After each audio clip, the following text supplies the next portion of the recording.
Gunung Murud. Dengan ketinggian 2,423 meter atas paras laut, Gunung Murud adalah puncak tertinggi di Sarawak dan menjadi habitat kepada pelbagai spesies flora dan fauna. Ia terletak berhampiran dengan sempadan Indonesia dan merupakan sebahagian daripada Taman Negara Pulong Tau. Pada tahun 1974, Pak Agong telah mula-mula bernubuat tentang kebaktian doa yang akan diadakan di puncak gunung ini. Sejak itu, nubuatan ini seumpama bisikan yang bergema di hati dan jiwa jemaat Baklalan menanti hari pemenuhannya.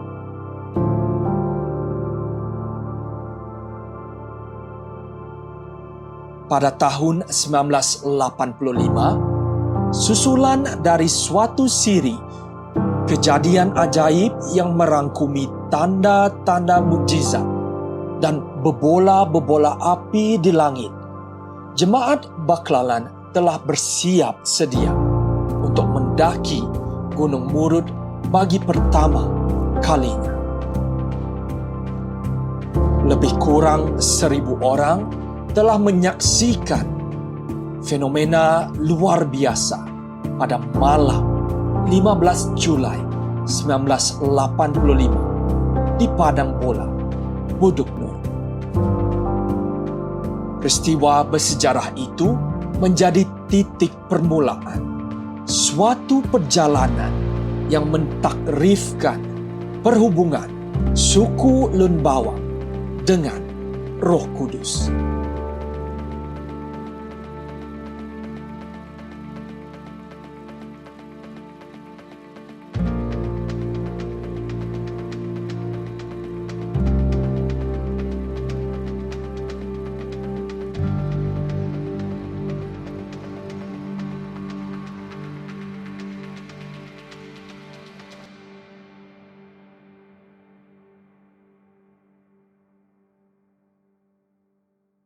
Fajar menyingsing dan jemaat Baklalan sibuk menyediakan bekalan makanan, kemah dan perkakas kegunaan untuk pengembaraan ke atas gunung.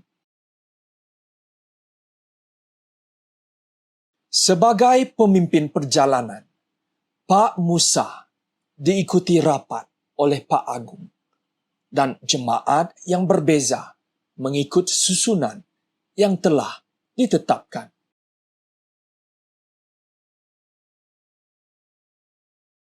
Jemaat di kumpulan depan ialah dari Buduk Nur, diikuti oleh Long Langai, Long Rusu, Buduk Bui, Buduk Aruk, dan Pak Tawing. Mereka yang dari kampung-kampung lain hendaklah mengikut di belakang Pak Tawing. Pak Agong secara tegas mengarahkan perintah susunan ini dikekalkan di sepanjang perjalanan mereka. Mereka yang di belakang tidak boleh memintas orang yang berada di hadapan mereka. Waktu itu musim kemarau. Kumpulan memulakan perjalanan. Terdapat arahan yang jelas daripada Roh Tuhan yang melarang mereka dari Baklalan daripada menyeberangi sungai. Akan tetapi, mereka yang dari luar Baklalan telah menyeberangi sungai dan mendirikan kemah di seberang. Melihat itu, beberapa penduduk Baklalan melanggar arahan dan menyertai perkemahan orang luar di seberang sungai. Akibatnya, malam itu ribut petir yang hebat melanda mereka. Air sungai meluap sehingga mustahil untuk diseberangi. Mereka terpaksa bermalam di kawasan itu. Keesokan harinya, air sungai sudah surut dan selamat untuk diseberangi. Kumpulan meneruskan perjalanan ke Lepo Bunga, dataran tinggi di kaki Gunung Murut. Oleh kerana mereka telah ingkar arahan Tuhan hari yang sebelumnya, beberapa orang jatuh sakit, muntah-muntah dan jerit-berit. Walau bagaimanapun, tindakan disiplin ini menyebabkan mereka lebih patuh. Akan tetapi, pergerakan yang lebih lambat ini menimbulkan perasaan kurang sabar dan merungut-rungut di dalam kalangan mereka.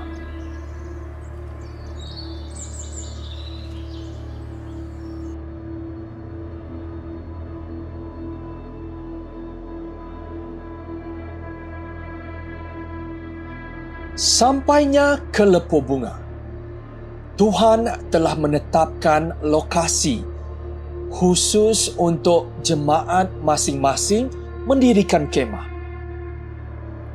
Setiap kumpulan mempunyai tempat yang ditetapkan. Malangnya, orang luar yang berserta rombongan itu tidak patuh.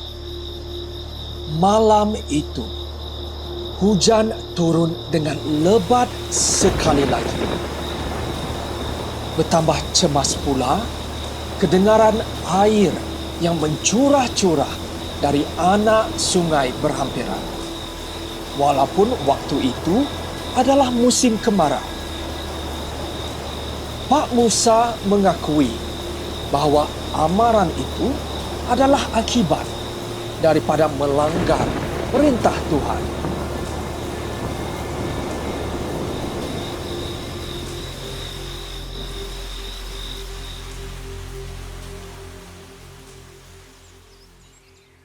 He was saying, "Oh, I think we can't make it up because it looked like this is not the right pathway.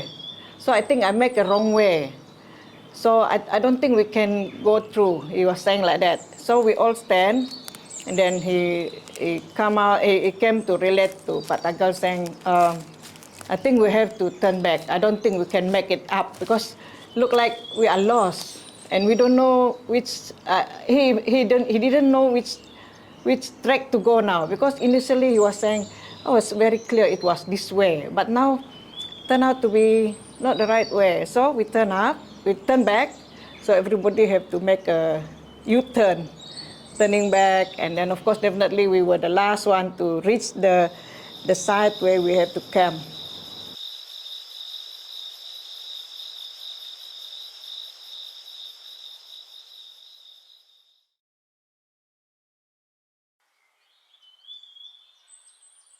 Pak Agung memberanikan diri mendaki gunung untuk mencari jalan.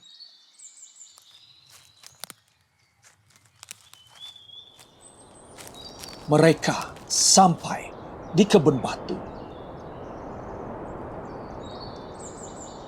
Sementara itu, Pak Musa dan rombongan menyusul di belakang, mengharungi jalan yang sukar dan berbahaya.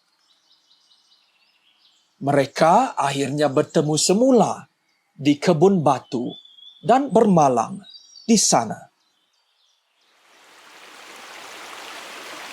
Pada awal pagi, 3 orang pemimpin, Pak Agung, Pak Tagal, dan Guru Radang Lupung, bersama isteri-isteri mereka naik ke puncak Gunung Murut. Lebih awal untuk mengikat roh-roh jahat serta berdoa menghalang binatang buas daripada mengganggu kebaktian doa yang bakal berlangsung. Ini adalah arahan daripada Roh Kudus menerusi Pak Agong. Selepas 1 jam berdoa, jemaat mula tiba di puncak dan menyiapkan tempat itu untuk kebaktian doa.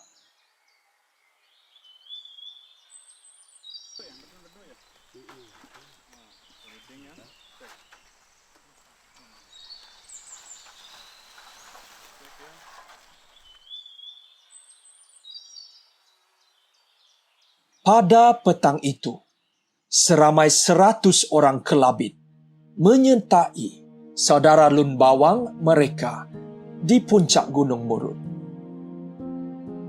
Para kelabit telah berjanji untuk bersekutu dengan kerabat Lun Bawang. Dan mereka telah menggunakan laluan yang lain untuk sampai ke puncak. Menjelang malam, kira-kira 630 orang telah berkumpul di puncak, menunggu masa kebaktian bermula. Kebaktian doa itu bermula dari pukul 6 malam sehingga pukul 6 pagi keesokan harinya. 5 orang bergilir-gilir berkhutbah. Nyanyian pujian berlanjutan semasa kebaktian itu. Sebelum itu, Pak Agong telah memberitahu orang ramai bahawa mereka akan bermain beberapa permainan. On the 20th, the second night, Pak Mika and the wife were to be hidden somewhere in the caves or in the bushes there. And they already appointed 2 or 3 other couples, all with uniforms, to go and search for these 2 couples. In the dark, they were not allowed to use any torchlights, because Pak Agong said, God will light a fire for us to play the game. Pak Agong kemudiannya menjelaskan pengajarannya. Sepanjang perjalanan rohani kita harus mencari orang-orang dan bangsa-bangsa yang tersesat dalam kegelapan dosa. Adalah menjadi tanggungjawab kita untuk mencari mereka dan membawa mereka kepada cahaya. Setelah itu, Pak Agong membawa rombongan itu kepada permainan terakhir. Dia mengambil tanah yang penuh dengan lumut, pasir, dan batu, dan meletakkan gumpalan hijau yang padat itu di atas kepingan zinc. Selepas itu, Pak Agong menyuruh Pak Tagel menuangkan air ke dalam botol yang telah diambil dari kebun batu ke atas lumut itu. Satu kali pada tahun 85, kami naik ke Gunung Murud, api sudah jadi, batu dibakar, tanah kena bakar, kena api, air pun di dalam itu jing Agong buat itu, semuanya dibakar. Kayu yang kami letak ke jing itu, walaupun api meletup besar, lepas itu kami tengok tidak ada yang kayu itu tidak ada yang hangus. Kayu itu masih berdiri begitu. Cuma jing itu ada yang dalam jing itu tanah, batu, pasir itu yang hangus, yang kami lihat. Dia malah ide pian dengan memenutut ni kemudian. Inan 2 buru lah mulun. Salah mulun rata sentralo semadu ne maya nak kerab di sebulang rat tanggal limbang. Pak Agung kemudiannya memimpin 2 orang itu mengikutnya ke tempat yang lebih tinggi sedikit, kira-kira 15 meter dari orang ramai, sambil membawa kepingan zinc dan kandungannya bersama mereka. Ngam-ngam doa ke nanti nagroka dia ke cing dia nutuk ke dia pa ngaruh kena doa tabalad doa takakro pa. Jadi iwit ke kawan yang mak melon pa man. Iwit kawan yang mak melon pa. Dia kawan ngarang kena lon bodok nana. Jadi di nan kau ngaruh barang-barang lo kau nama dak na dia pa. Naruh ibang napa dia ngukit pak lo bang betul lo pakai masuk ko ngerab ana nok wit na depa bang kerab na dia ia malah madok kita sesuatu ko kana madower kenapa jadi ratna no kedangin na barang bang niat ko dah apa barang ini miak mangun apa lak kana terawih dua lah bang kerab ia masalah kedangin na dia memang foot anak gerat ni depa ke tali gerat ni depa dia nengilut kena dangkin depa kena lut dangkin ni ya nah ya macing telur so ditap pop apui na lon apa. The fire was very, very huge actually. Yeah, for me, if I look at it that time, it was from my distance. When I look up at the fire, it was about 3 feet high, but quite huge the fire. Pak Agung meminta mereka berundur, lalu mengambil tali pinggang dari pakaian seragamnya, bersama kotak mancis dengan satu tangan.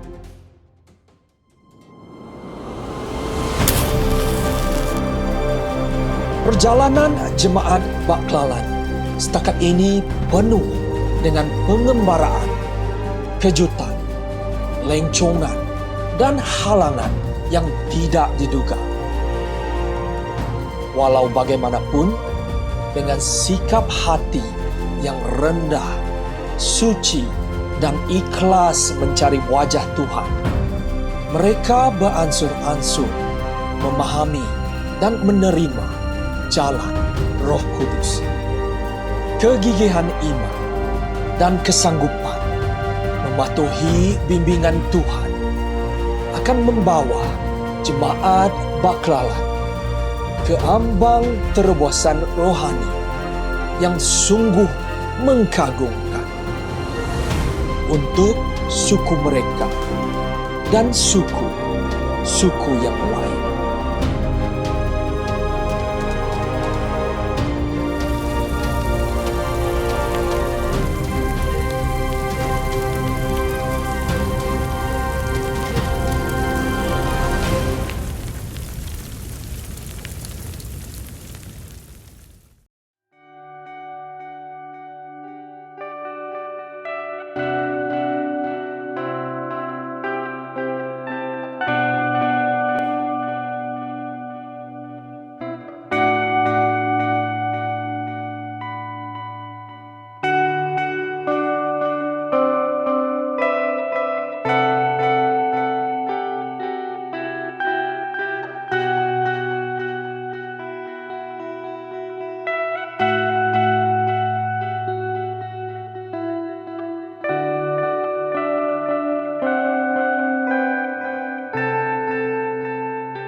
Tuhan hingga sembayang kai ini amung putukai pakai kali lupini